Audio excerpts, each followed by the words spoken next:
제27장.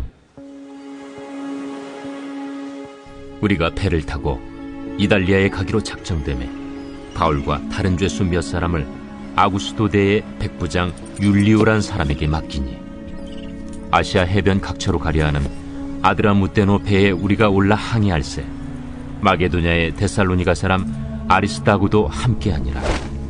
이튿날 시돈에 되니 율리오가 바울을 친절히 대하여 친구들에게 가서 대접받기를 허락하더니, 또 거기서 우리가 떠나가다가 맞바람을 피하여 급으로 해안을 의지하고 항해하여 길리기아와 밤빌리아 바다를 건너 루기아의 무라시에 이르러 거기서 백부장이 이달리아로 가려 하는 알렉산드리아 배를 만나 우리를 오르게 하니, 배가 더디가 여러 날 만에 간신히 니도 맞은편에 이르러 풍세가 더 허락하지 아니하므로 살몬의 앞을 지나 그레데 해안을 바람막이로 항해하여 간신히 그 연안을 지나 미항이라는 곳에 이르니 라세아시에서 가깝더라.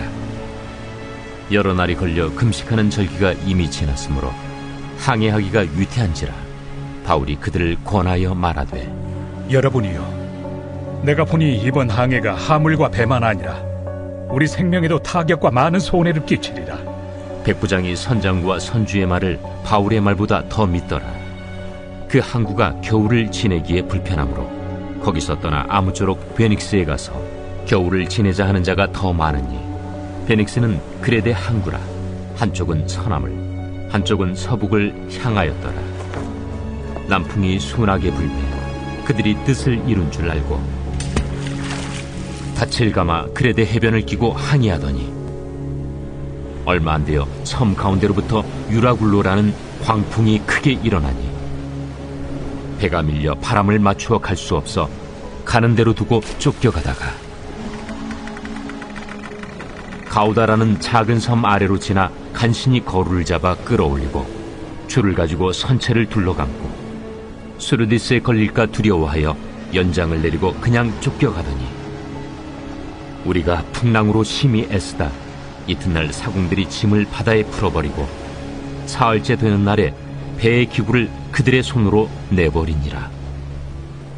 여러 날 동안 해도 별도 보이지 아니하고 큰 풍랑이 그대로 있음에 구원의 여망마저 없어졌더라. 성경은 우리 인생을 설명하는 여러 가지 단어들을 통해서 우리 인생을 어떻게 살아야 할지에 대한 여러 가지 해안을 가져다 주기도 합니다. 특별히 성경은 인생을 바다에 비유하여서 설명하기를 좋아합니다. 특별히 구원의 문제에 관해서, 또 우리 인생의 여정과 신앙 여정에 관해서 바다와 연결된 메시지들은 무척 많습니다. 가장 대표적인 것이 있다면 홍해를 건넌 이스라엘 백성들의 모습이지요. 그 바다를 건너기까지 하나님이 바다를 가르시고 이스라엘 백성들로 하여금 안전하게 건너가게 하신 이 사건은 우리의 삶의 구원의 주님을, 또 우리의 삶의 구원자 하나님을 깊이 생각하고 또 그 은혜를 누리게 하길 충분한 메시지를 담고 있습니다. 예수 그리스도의 사역도 그렇지 않습니까? 예수님께서 갈릴리 호수에서, 흔히 바다라고 표현되어질 만큼 넓은 이 호수에서 풍랑을 잠잠케 하신 여러 번의 사건을 통해서 우리 인생에 불어오는 그러한 돌풍과 여러 가지 위협과 어려움의 문제를 주께서 잠잠하게 하시고 또 안전히 지켜 보호하시는 은혜 안에 두셨다는 사실을 여러 가지 말씀들을 통해서 우리에게 가르쳐 주고 있습니다. 사실 우리가 살아가는 일상의 삶이 그렇습니다. 크고 작은 파도가 일어나는 것처럼 우리 인생 가운데 감당해야 될, 헤쳐나가야 할 삶의 문제들이 참 많다라고 말할 수 있을 것입니다. 그것이 작으면 작은 대로, 또 그 파도의 높이가 높으면 높은 대로 우리는 그것을 감당하기 참 어려운 삶의 모습을 살고 있다고 해도 과언이 아니죠. 그런 점에서 사도행전 27장의 말씀은 오늘 우리가 이 땅을 살아가는 동안에 겪게 되어지는 인생의 광풍, 이것을 우리가 어떻게 극복하고 또 어떻게 순항의 삶으로 우리 인생을 반전시킬 수 있을지에 관해서 잘 보여주는 장이다라고 말할 수 있을 것입니다. 오늘 본문 외에도 성경에서는 우리 인생에 관해서 광풍을 잠잠케 하시고 또 폭풍 속에서도 우리를 돌보시는 주님의 은혜에 관하여 말씀한 구절들이 여러 구절이 있습니다.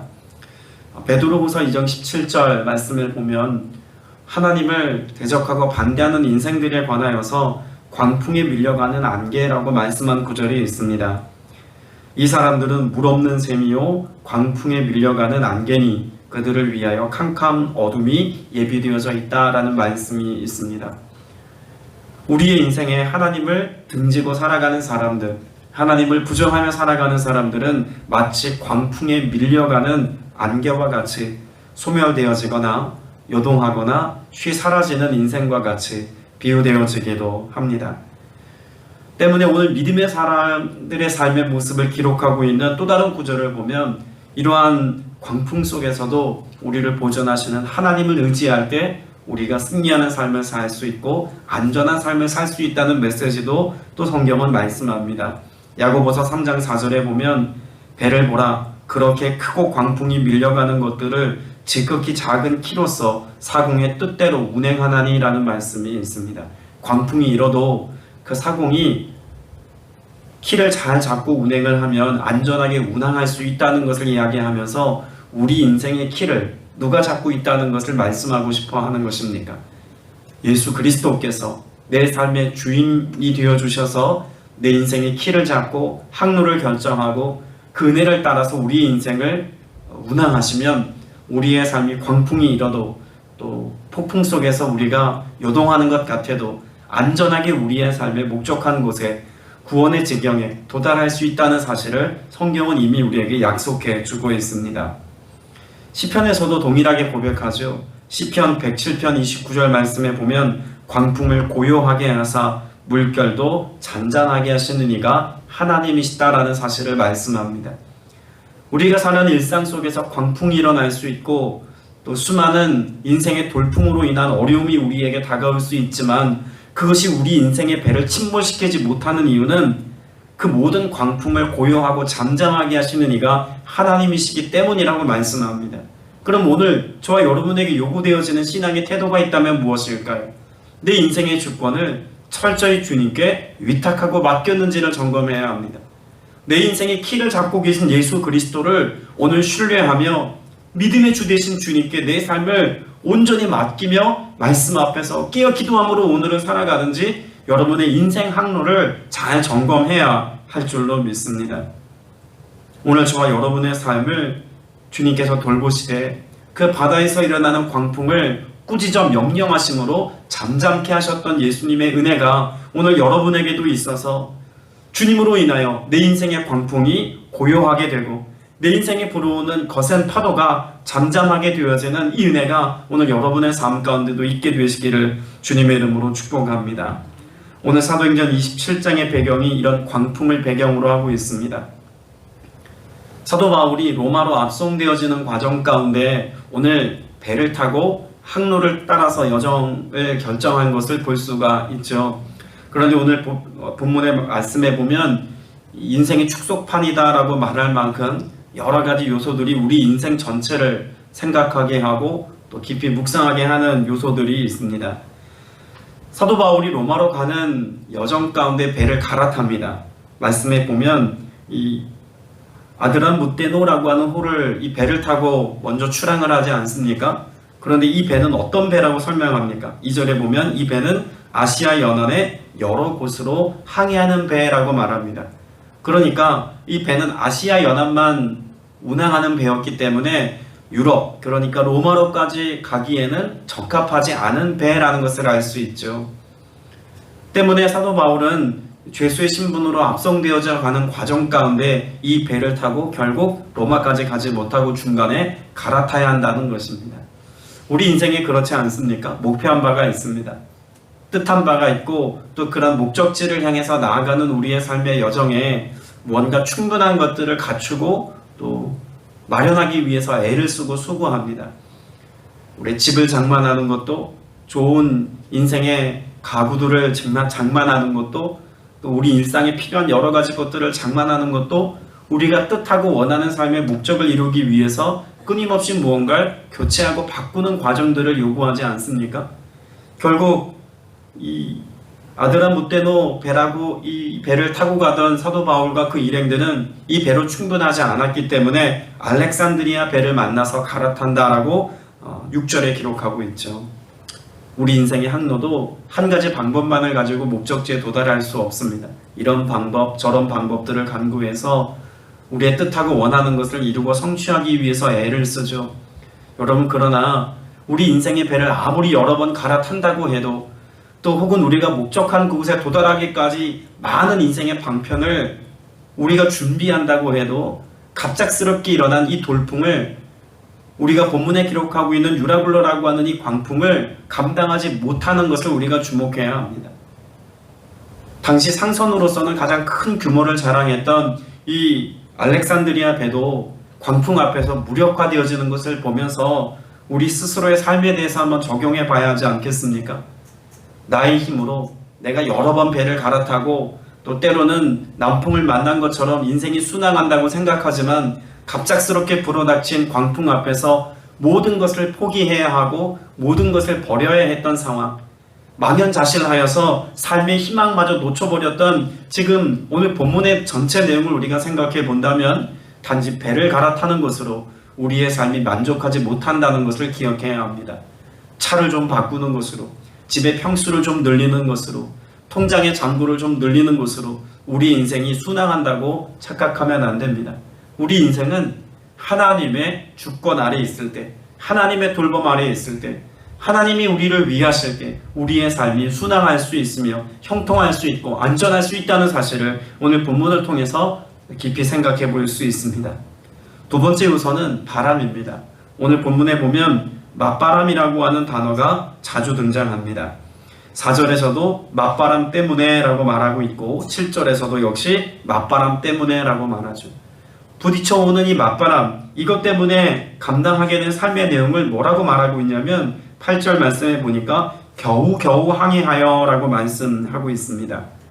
또 여러 말씀들에 보면 16절에 우리는 간신히 거룻배를 휘어잡으리라고 하는 간신히라는 단어도 있습니다. 그 앞선 15절에 보면 찬염하며 떠밀려가기 시작했다라고 하는 말씀도 있습니다. 여러분, 우리 인생에 불어오는 맞바람 혹은 유라굴라 같은 큰 광풍, 이것이 우리의 삶을 어떤 지경으로 몰아세운다고 말할 수 있을까요? 더 이상 전진하지 못하게, 나아가지 못하게 가로막기도 합니다. 우리 인생을 힘겹게 겨우겨우 간신히 항해하는 삶으로 몰아세우기까지 합니다. 때문에 인생을 살아가는 우리의 삶의 여정 속에서 광풍을 만나고 위기를 만나면 제일 먼저 어떤 마음이 들까요? 참 세상살이 어렵다, 인생 살기 참 지치고 피곤하다 라는 생각을 갖게 하기에 충분합니다. 그런 점에서 이 항로에서 만난 맞바람, 그 로마로 가기까지 그 배를 타고 가는 동안에서 그들이 경험했던 유라굴로라고 하는 이 광풍은 우리의 삶의 힘겨움을 대변해주는 단어라고도 말할 수가 있겠죠. 오늘 저와 여러분이 인생의 광풍을 만나고 또 어려움이 있을지라도 주님이 우리를 돌보시고 우리의 삶에 안전할 것을 보장해 주시면 여러분, 우리가 그 가운데서라도 평안할 수 있다는 사실을 본문에서 배울 수 있어야만 합니다. 9절 말씀에 보면 사도 바울은 이미 이 광풍이 불어올 것을 직감했습니다. 이미 맞바람이 여러 차례 불어왔고 또 여러 절기와 시기를 따져볼 때 지중해 연안을 10번 이상 오고 갔던 사도 바울로서는 광풍이 불어올 것을 미리 알았습니다. 그리고 그것 때문에 항해해서는 안 된다는 사실을 제안하기까지 하죠. 여러분, 사도 바울이 이와 같은 세상에 대한 지식이나 광풍에 대한 지혜를 얻은 것은 그가 선교 여행을 통해서 주를 위한 삶을 살아가는 동안 복음을 전하는 사명을 감당하다가 체득하게 된 삶의 지혜라고 말할 수 있습니다. 그렇게 주를 위한 삶을 살아갈 때 얻게 되어진 삶의 해안, 여러분, 이것이 우리의 삶을 안전한 것에 거하게 하는 이유가 된다는 것도 본문을 통해서 발견할 수 있죠. 우리 인생에서 거센 파도가 불어오는 위기나 어려움을 만날 수 있습니다. 그러나 이것을 분별할 수 있는 힘이 어디서부터 나올까요? 주를 위한 삶을 살고 주님께서 열어놓으신 믿음의 길을 걸어갈 때 우리 인생에 불어오는 광풍과 맞바람 앞에서 언제 멈춰야 하고 언제 나아가야 될지에 대한 이해력을 갖는 것처럼 우리 인생의 해법을 바로 주님과의 관계 안에서 찾아갈 수 있다고 가르쳐주고 있는 것입니다. 여러분, 우리가 일상을 살아가는 동안 기도의 시간을 확보하고 말씀 앞에 머무르고 예배하는 삶을 살아가는 것이 사람들 눈에는 시간 낭비처럼 보일지도 모릅니다. 그것이 헛되게 우리의 시간을 보내는 미련한 짓처럼 해석하고 평가하는 사람들도 적잖아 있습니다. 그러나 우리가 주를 위한 삶을 결단하고 믿음의 여정을 걸어가는 동안 우리는 이 은혜 안에서 세상을 살아가고 하나님이 열어놓으신 이 땅 가운데서 어떻게 살아가야 할지에 대한 해법을 찾을 수 있다는 것도 발견할 수 있어야 합니다. 오늘 이 시간 예배하는 여러분에게도 주님이 오늘을 어떻게 살아가야 할지, 우리에게 주어진 신앙 여정과 일상을 어떻게 살아가야 할지 말씀과 기도하는 동안에 여러분이 안에서 주님께서 가르쳐주신 지혜력을 가지고 사는 은혜가 있게 될 줄로 믿습니다. 더불어서 오늘 본문에 보면 사도 바울은 이 광풍 가운데서 단지 믿음으로 또 혹은 주님께서 그에게 허락하신 지혜력으로 이 모든 위기와 상황을 잘 극복하였다라고만 말하지 않습니다. 그것은 너무나 당연한 사실처럼 우리가 받아들일 수 있지만 한 가지 중요하게 우리가 자주 놓치고 가는 부분을 오늘 주목해 보려고 합니다. 2절 말씀에 보면 사도 바울이 죄수의 신분으로 호송되어져 가는 과정 가운데 함께 동행한 사람이 있다는 것을 명시하고 있습니다. 2절 후반부에 보면 데살로니가 출신인 마케도니아 사람 아리스다고도 우리와 함께 하였다라고 말합니다. 그러니까 지금 사도 바울이 로마로 압송당하는 과정 가운데 함께한 우리라고 표현되어져 있는 또 다른 누군가가 있고 또 그들 가운데 아리스다고라고 이름을 밝히고 있는 특정된 사람도 이 배에 함께 동승했다는 것을 알 수가 있겠죠. 여러분, 이것이 왜 중요할까요? 사도 바울이 끝까지 하나님을 신뢰하고 하나님을 의지하는 믿음의 고백을 놓치지 않고 이 배 안에서 하나님과 교통할 수 있었던 것은 단지 사도 바울 자신의 신앙이 특별했고 또 하나님의 부르심에 대한 사명이 투철했기 때문만은 아니라는 것을 보여줍니다. 이 배 안에서도 공동체가 있었습니다. 우리라고 불리워지는 공동체가 있었고 사도 바울 동역하는 가운데 귀한 사명자로 그 곁을 지켰던 아리스다고가 끝까지 바울과 함께하고 있다는 것을 잘 보여주고 있는 것이죠. 먼저 3절 말씀에 보면 우리라고 불리워지는 사람들 그리고 아리스다고가 사도 바울에게 어떤 역할을 했는지를 잘 기록해주고 있습니다. 3절 중반부부터 보면 친구들에게로 가서 보살핌을 받는 것을 허락했다라는 말씀이 있습니다. 그러니까 사도 바울은 죄수의 신분으로 호송당하는 동안에도 친구들과 함께 있었습니다. 그 우리라고 불리워지던 어떤 사람들과 아리스다고는 바울에게 무엇을 베풀었다고 말할 수 있을까요? 보살핌을 받았다라고 말할 수 있다는 이야기입니다. 영적인 돌봄도 중요합니다. 교회 공동체 안에서 양육과 또 신앙적인 필요를 체험받는 것도 너무나 중요한 가치죠. 그러나 그것과 더불어 무엇도 있어야 할까요?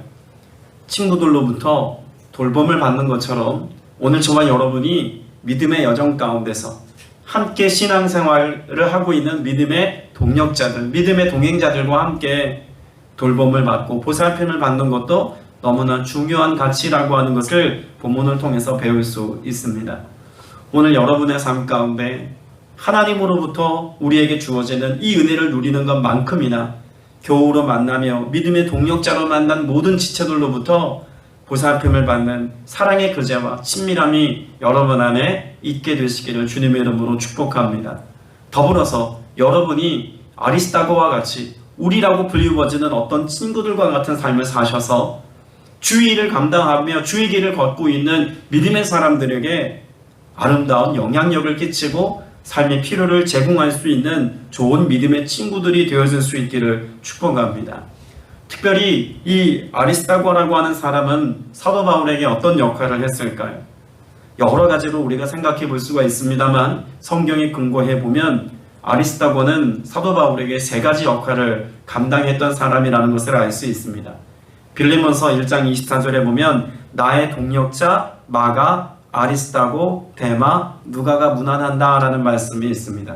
아리스다고는 바울에게 동력자였습니다. 기능적으로 복음을 선포하고 진리를 외치고 교회 공동체를 세우고 이방 지역에서 사역을 감당하는 사도 바울에게 있어서 모든 필요한 것들을 함께 고민하고 선포하고 증언하고 가르치는 일에 열심을 내었던 이방인 믿음의 사람이라는 것입니다. 더불어서 오늘 본문과 함께 생각해 보자면 아리스다고라고 하는 사람은 함께하는 사람이었습니다. 그러니까 동력자인 동시에 동행자라고 하는 것을 알 수가 있겠죠. 사도행전 20장 4절에 보면 아시아까지 함께하는 자는 이라고 설명한 구절이 있습니다. 바울과 동행한 사람들입니다. 베레아 사람 브로의 아들 소바도와 데살로니가 사람 아리스다고와 세군도와 더베 사람 가이오와 및 디모데와 아시아 사람 도기고와 드로비모라 라고 말씀한 구절이 있죠. 여기 동행한 동행자의 명단 가운데 데살로니가 사람 아리스다고가 또 포함되어져 있습니다. 기능적으로 우리가 어떤 필요를 채워주는 것도 너무나 중요하지만 여러분, 우리가 주의를 감당할 때 곁을 지키는 사람, 함께 동행해주는 사람 너무 중요합니다. 이 아리스다고는 그렇게 동력자인 동시에 바울이 가는 곳이라면 어디든 함께 해주는 동행자로서의 삶을 살아서 바울에게 위로가 되고, 또 바울 편에서는 홀로 이 사명을 감당하는 것이 아니라 내가 공동체 안에 있다는 사실을 끊임없이 일깨워주는 역할을 감당해 주었던 귀한 믿음의 친구라는 것을 알 수 있습니다. 마지막 세 번째로 골로새서 4장 10절 말씀에 보면 나와 함께 갇힌 아리스다고와 바나바의 생질 나가라고 말씀하고 있습니다. 우리가 흔히 동고동락이라는 표현을 쓰지 않습니까? 함께 고난받는 것. 여러분, 지금 이 동고의 자리에 있는 사람이 바로 아리스다고입니다. 그러니까 복음을 전할 수 있는 자리에 함께 섰고 그 역할을 감당하는 동력자이기도 했지만, 내가 사도 바울이 고난받는 자리까지는 함께 가지 못해 라고 그렇게 손살에 치는 사람이 아니라 아리스다고는 죽음을 무릅쓰고 나아가는 사도 바울 곁에서 함께 그 고난을 자처한 사람이었다라고 하는 것도 알 수가 있겠죠. 여러분, 이런 아리스다고 같은 사람이 있었기 때문에 사도 바울 같은 위대한 사역자가 하나님의 나라의 귀한 사역을 감당하는데 크게 쓰임받았다는 사실을 우리는 알아야 합니다. 여러분, 우리가 신앙생활에서 또 우리가 수많은 예배와 말씀을 우리가 묵상하면서 아리스다고라고 하는 사람을 깊이 염두에 두고 묵상하거나 생각하지 않습니다. 왜냐하면 그만큼 중요한 인물처럼 보이지 않기 때문에 그렇습니다. 사도 바울에 관해서는 많이 설교하고 듣기도 합니다. 그런데 성경은 사도 바울에게 주목하는 것만큼이나 이 아리스다고를 통하여서 하나님께서 우리에게 허락하신 공동체 안에서 우리가 어떤 위치, 어떤 자리에 있어야 되는지를 잘 말씀해주고 있는 것이기도 하죠. 아리스다고 같은 사람이 있었기에 사도 바울은 광풍을 만난 자리에서도 세상의 방식과 세상의 사람들처럼 반응하지 아니하고 주를 바라보고 주의 음성을 듣고 여전히 로마까지 그 목적한 곳에 잘 도달할 수 있었다라고 하는 사실을 주목해 보아야 합니다. 오늘 여러분의 인생에서 유라굴로 같은 광풍이 일어날 수 있습니다. 인생의 맞바람이 불어서 전진하지 못할 것만 같은 어려움이 있을 수 있습니다. 그곳에 하나님의 은혜가 필요하다는 것은 너무나 당연합니다. 그런데 그 하나님의 은혜와 사랑이 우리의 삶 가운데 아리스다고와 같은 사람을 통해 주어질 수 있음을 우리가 안다면 우리가 교회 공동체를 위해서 기도하는 것, 우리 믿음의 동력자들과 교우들을 위해서 기도하는 것 성실히 감당해야 할 것입니다. 더불어 내가 그와 같이 아리스다고와 같이 쓰임받는 자리에 서 있기를 갈망하면서 여러분 기도하셔서 그렇게 주의 축복의 통로로 쓰임받는 은혜가 또한 여러분 안에 있게 되시기를 주님의 이름으로 축복합니다. 기도드리겠습니다. 은혜가 풍성하신 아버지 하나님, 우리 인생의 항로, 그 인생에 나아갈 방향을 스스로 뜻을 정하여 잘 나아가는 것처럼 여기며 살아갈 때가 많습니다. 그러나 우리의 인생이 그저 순풍만 부는 것이 아니라 유라굴로 같은 광풍이 불기도 하고 인생의 맞바람이 불어서 위기와 어려움과 곤란한 지경에 처하기도 한다는 것을 또 한번 생각해 봅니다. 주님, 우리 인생을 주관하시는 주님께 철저히 우리의 삶을 위탁하며 맡김으로 살아갈 수 있는 믿음의 권속들이 다 되게 하시고, 또한 그와 같은 광풍 가운데 있다 할지라도 돕는 이들, 동역하고 동행하고 함께 고난받는 자들을 통하여서 위로와 힘을 얻고 여전히 주의 길을 걸어갈 수 있는 주의 권속들 다 되게 하여 주옵소서. 때로는 우리가 누군가에게 이와 같은 축복의 통로가 되어지기를 소망하며 간구하오니 이 아침에 위하여 기도할 때 우리의 기도를 통해서 교회 공동체 안에 있는 많은 성도들이 함께 영적으로 성장하며 회복되어지는 은혜를 누릴 수 있도록 또한 역사하여 주시옵소서. 오늘도 주님 앞에 귀한 예물 구별하여 드린 지체 있습니다. 주님 기쁘게 흠양하여 주옵시며 감사로 예물 드린 그 손길이 주의 돌봄과 풍성한 은혜를 누리게 부족함이 없도록 성령님 친히 역사하여 주시옵소서. 주께서 오늘도 우리 예배 가운데 함께 하시고 말씀하셨음에 감사드립니다. 충만한 은혜가 오늘 이 하루도 가득하게 하여 주옵소서. 예수 그리스도 이름으로 간절히 기도드렸사옵나이다. 아멘.